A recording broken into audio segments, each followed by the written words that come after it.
Good evening, or indeed good morning or good afternoon, depending on what time you're watching this video. It's evening here right now as I say this. Today we're going to take a look at a Megadrive game, and I've got a massive collection of Megadrive shoot 'em ups. At one point I was trying to collect a full set, then I realised games like Eliminate Down and Gleylancer were going to cost me £200 or more each, and I pretty much gave up. So now I've got way too many Megadrive shoot 'em ups. I need to make a decision about which ones I don't really want anymore. So as this series progresses, I am going to play through quite a lot of Megadrive shooters. If you don't like the Megadrive or shoot 'em ups, you may want to skip those episodes. The first one I'm going to look at is a little bit of an anomaly.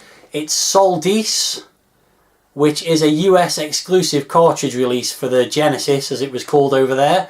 This is a cartridge port of the game Sol-Feace, which was on the Sega Mega CD, released in Japan, Europe and in the US.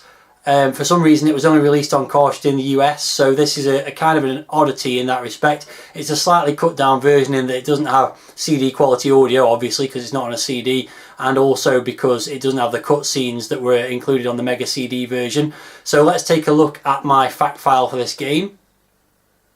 So the game is Sol-Deace, released in 1992 in the USA only, as I mentioned, published by Renovation, developed by Wolf Team, and the price I paid for it was a mere £5.87 including shipping. Not quite sure I got it that cheaply, but the going rate at the moment is £30 plus, although to be perfectly honest, if you're going to get the best version of the game, the Mega CD version has superior audio and visuals with the animated cutscenes, and you can probably get that version quite a bit cheaper as well, so it's probably better off just going for that version.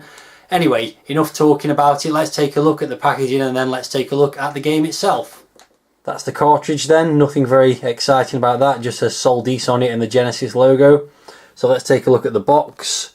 And for a Genesis release, this is not a bad set of packaging. A lot of Genesis games have really terrible artwork on the cover.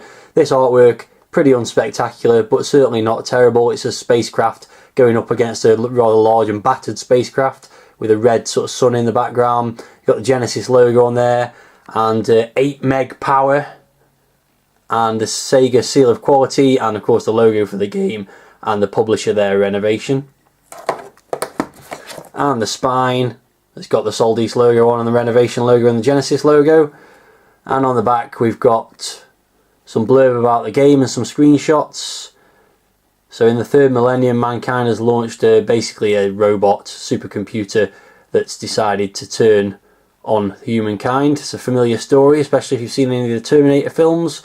Some more screenshots there, and obviously you've been sent out as the Sol-Deace spaceship to destroy this robot thing. So screenshots from some of the levels, Renovation logo again there, and the Sega logo, and some addresses and things at the bottom there, and the copyright there, 1991. So let's take a quick look at the manual, and it will be a quick look because I'm going to cover most of what the manual says in the review itself. So we'll skip through the obvious stuff. It's got the contents, how to set up your Megadrive, or Genesis in this case, the story, which we'll cover later, what you'll see on the start menu, which again we'll cover later, how to control the ship, which we'll cover later, the power boost cannon, which is the thing that you bolt onto your craft to make it more impressive and more powerful, and again we'll go into a bit more detail about that shortly. And then you've got basically an overview of the screen. No colour in this manual, it's all in black and white. List of the power-ups, scenarios, which is basically the levels. So you've got Silius, the first level, Silius Moon Weapon Factory, Artificial Sun, Microcosm P1, the Station on Pluto, bit of a random level name there, the Moon Amalthea, which is the final level I believe. And then it's got a list of some of the end of level bosses, which again we'll hopefully see when we play through the game. But there's the Crab Brain, Egg Walkers, Heat Vipers. In fact, I don't think they're all bosses. I think some of them are just basically some of the enemies you might see in the game.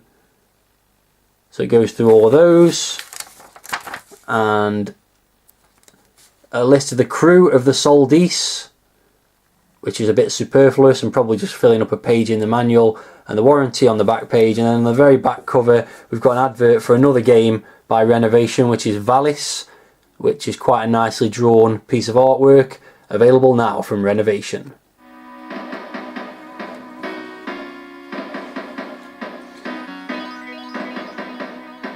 The game starts up then with this introduction in a Star Wars-y type scroll up the screen.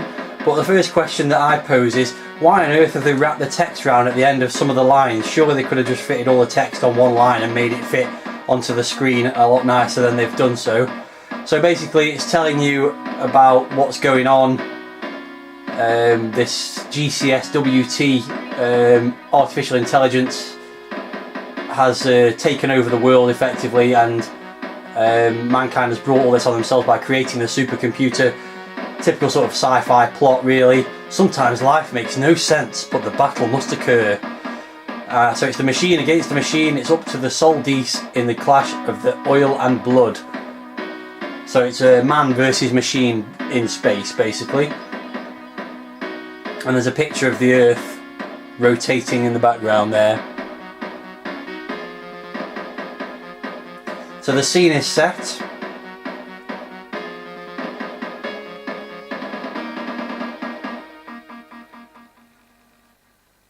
And then we'll see the title screen, which is very nicely drawn when it comes up. There you go. Sol-Deace. And I can press the start button. As you can see there, copyright Wolf Team, they're the developers of the game, licensed by Sega. So let's just have a quick look at the options. Basically you've got speed, which can be high, middle or low. I'll just keep it in the middle. Difficulty normal or advanced, keep it normal. And then there's the sound effects and music tests, which we're not really interested in. So let's get on with the game.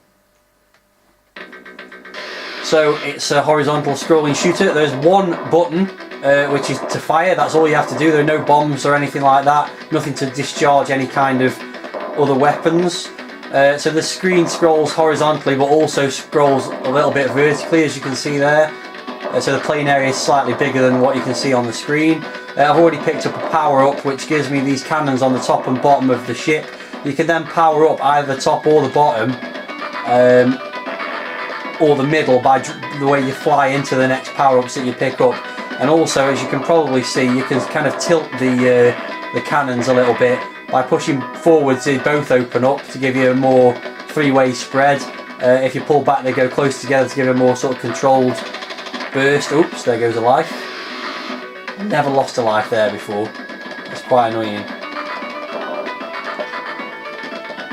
And if you push up, it just opens one of them, and if you push down, it opens the top one. So it's a bit of a strange permutation. This is tricky. Now I'm going to lose another life here because I can't get through that without dying. That's pretty terrible. So lots of different aliens. There's also lots of debris from a spaceship or something that's already exploded that you've got to avoid. Various different types of enemies. The normal kind of metallic things. Kind of stuck in a corner here.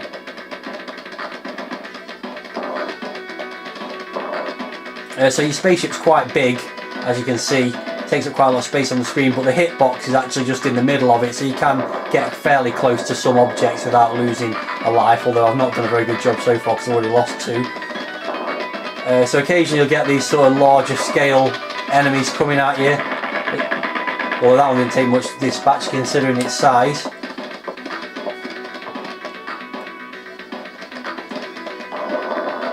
Some kind of like firefly things coming at you here. Graphics are nicely drawn, but nothing very spectacular. They're just this classic sort of space shooter graphics up to this point. Seem to have got into a quiet moment, which is nice. Can't believe I've lost those 2 lives so early in this level. I've never lost a life so early in this level before. Probably because I'm talking and playing at the same time. So as you can probably tell by the change in music, I'm about to come to the first end of level baddie, which is kind of a big robotic spider thing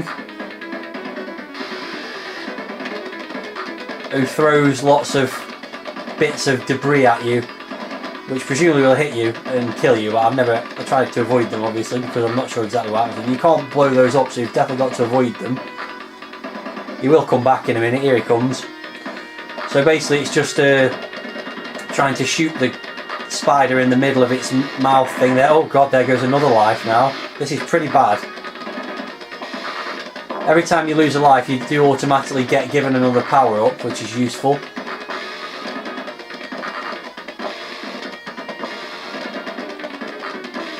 He's generally not too difficult to get, although I'm losing lives like nobody's business here at the moment, so who knows.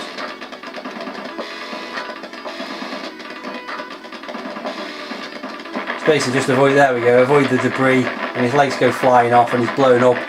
And despite losing 3 lives on the first level, I have actually managed to complete it. So we move on to the second level, you get a little bit of an introduction. Next mission is the Silius Moon Weapon Factory. Break into the enemy's arsenal.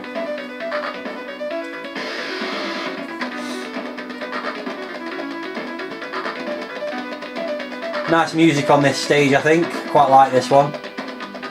So on this one you've got kind of, it's more of a kind of factory style level or whatever. There's more landscape. Oh, and there goes another life. Disaster. It's like I'll be playing through this level again. So these arms, the robotic arms kind of move around and try and get you, and there's also these kind of pod things which just fly towards you and then stop abruptly. So this level's got more of a background, going through some kind of tunnel system. You've got some turrets on the ground. Again, all pretty generic stuff for a scrolling shooter.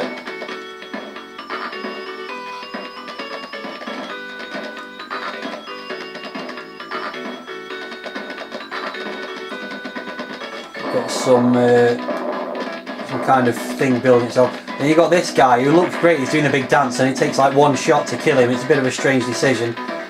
This is where having the lasers tilted a little bit is probably going to help. Right, there we go. Here's a laser power up. Let's see if we can try and get through this section without losing another life. So now I've got a different power up on the top turret than I have on the bottom one. So the bottom one's got some kind of bullet things and the top one's got a laser on. So I finally managed to show you how you can power up the different sections of the ship differently.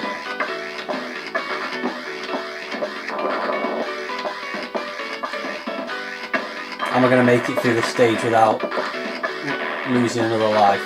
Well, I've got to, otherwise I'm going to be dead and have to start again.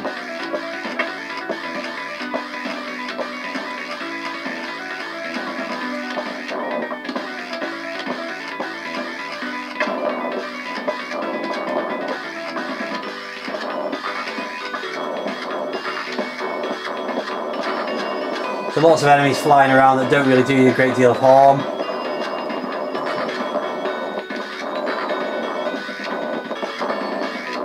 Especially when you've got the laser. The laser's pretty cool.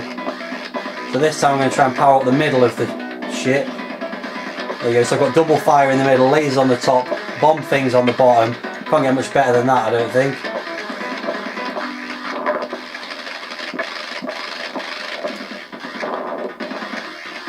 We're getting towards the end of the second stage now, and I've got an extra life, which is handy. So this is the next end of level boss, and he kind of moves backwards and forwards and sprays some bullets at you. They're not too challenging. The difficult one with this guy is he'll then fire a barrage of bullets towards you, and you've got to be careful not to get caught by those. Generally speaking, it's not too challenging, he says, hopefully. As long as you stay still when he sprays those bullets at you and don't get tempted to move, they're quite easy to get rid of because you can shoot them. And there we go, I've got him. But that's not the end of the level, because then there's another end of level boss, and this guy is officially the most boring end of level boss I've ever seen. Basically, you just sit yourself down at the bottom of the screen and blast at him from this angle. Nothing he throws at you can actually damage you. And you just sit here for ages. Oh, there you go, and that's it. I've actually got him quite well there because I've got the lasers. So I managed to complete that stage and only losing 1 life, which is quite nice. An improvement on the first stage. So on to the third stage, which is a artificial sun. Enter into a sphere of artificial solar gravity, just in case you didn't know what an artificial sun was, and pass through immediately. If only it was that simple.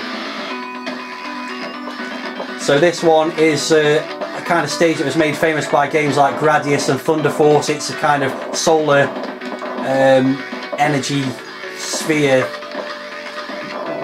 fiery sort of level is what I'm trying to say, basically, not particularly well. And this level is pretty hard, and I don't expect to get through it with just 2 lives left, because there's a section that comes along. These things are annoying. kind of like a wormy snake thing. Oh, one of them got me there, I'm not sure. There's a lot of places where you can't see any of the bullets that are flying towards you. Oh dear, that's a disaster. Okay, well I was going to get game over on that stage at some point anyway, so it's not too disheartening that I got that far. I got the high score of 43,000.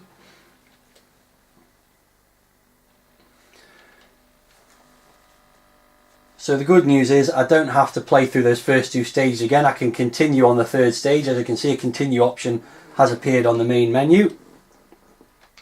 So let's go again.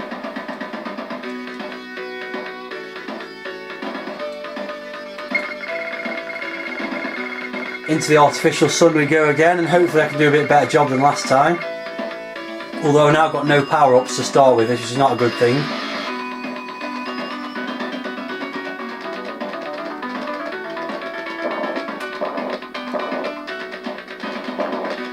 Yeah, there's a lot of bullets on this stage, as I was saying, that you can't really see that well. So you've got to be quite careful in that respect. Let's see if I can polish this guy off without him. There we go, he hasn't spawned the snaky things that time. There's things that throw big bombs at you that explode quite close to you if you don't shoot them early enough. I like the music on this stage. The music throughout the game is pretty good, and the graphics on this stage are quite nice as well, with the kind of fiery clouds in the background. Oh, there goes a life. Lots of things flying at you quite quickly there, which is a... God almighty, I'm having a right mess. Making a right mess of it. Right, and this is the bit of the stage where usually I'll die pretty quickly, because there's these things throwing bullets all over the place at you. There's just no way to avoid them. Although staying at this end of the screen seems to be doing me quite well. No, there goes another life, and basically I've lost all 4 lives within a very short space of time, and there we go, it's game over again. You can see this level is pretty challenging. So I'm back at these guys again, and I'm hoping that this time I can avoid them enough to not get all my lives wiped out. I'm not that hopeful, if I'm honest. There goes one. Oh god.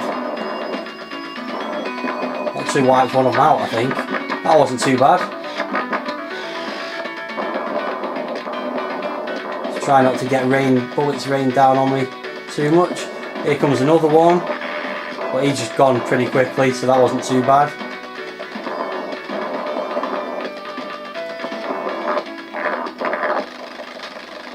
So the music's changing now, which means the end of level boss is approaching, and this guy, this big ship approaches, and you think this is going to be hard work, but actually it gets killed straight away, because that's not really the end of level boss. The end of level boss is this thing that's approaching here, this big snaky thing, which you initially have to avoid as it flies around the screen, and then eventually what will happen is it'll appear at the top of the screen there, and as you can see, what he's doing is he's got a big tongue which can injure you, which you can basically just stay away from, and he's throwing out a load of projectiles that kind of explode quite close to you, but they're actually not that difficult to avoid, so it's just kind of a patient sort of waiting game to get the shots in on him when you can, which can be quite challenging when you haven't got a very powerful weapon, which I haven't at the moment.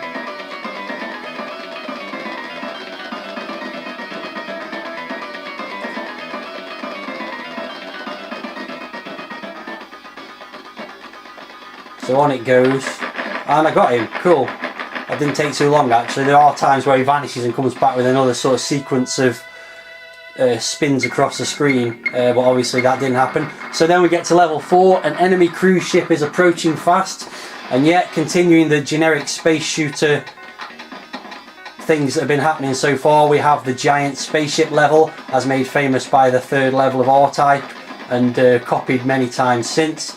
This giant spaceship is not the most attractive looking thing, just lots of green and grey for the most part.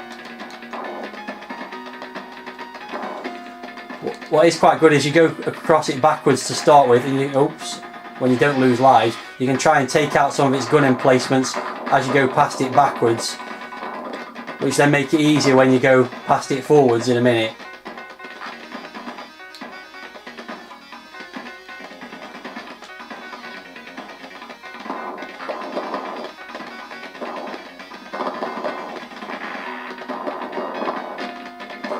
So it's just a case of working your way across the spacecraft, taking out all the gun emplacements when you can.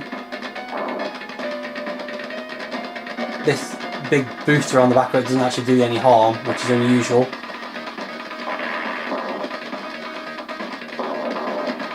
You just kind of go backwards and forwards a lot.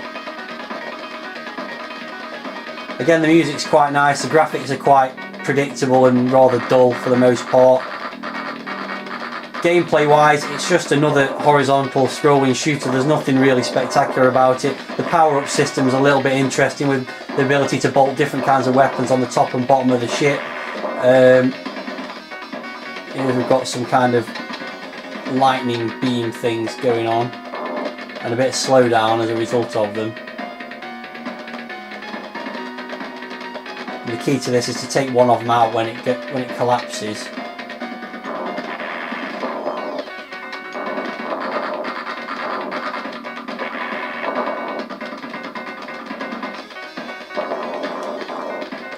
It's getting quite hectic now.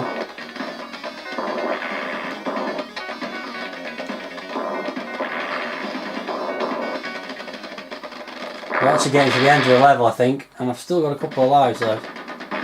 Oh no, made that one life. Oh my god. That's just gone from pretty good to pretty terrible in about 30 seconds, or maybe even 5 seconds, and that's game over. I've not been able to get past this level yet, and I'm frankly sick of trying in my practice runs, so I don't think you really need to see that again. That was the end of the stage, I believe, and I've never got past it. I don't think I'm ever going to. Overall, it's not a bad scrolling shooter, but it's really generic. All the aspects of it, the way the aliens look, the way the ship looks, the way the landscapes look, it's all very generic shooter from the sort of late 80s and early 90s, so not really anything to make it stand out. The music's quite nice, as I mentioned, but otherwise it's pretty run-of-the-mill stuff. Whether I keep it or not is going to depend on how my other, God knows how many, Megadrive shooters pan out. If there's some better ones than that, I will probably get rid of it, and to be honest, I'm pretty sure there will be. But if not, then I might keep it, but more than likely that one's going to get sold at some point in the near future.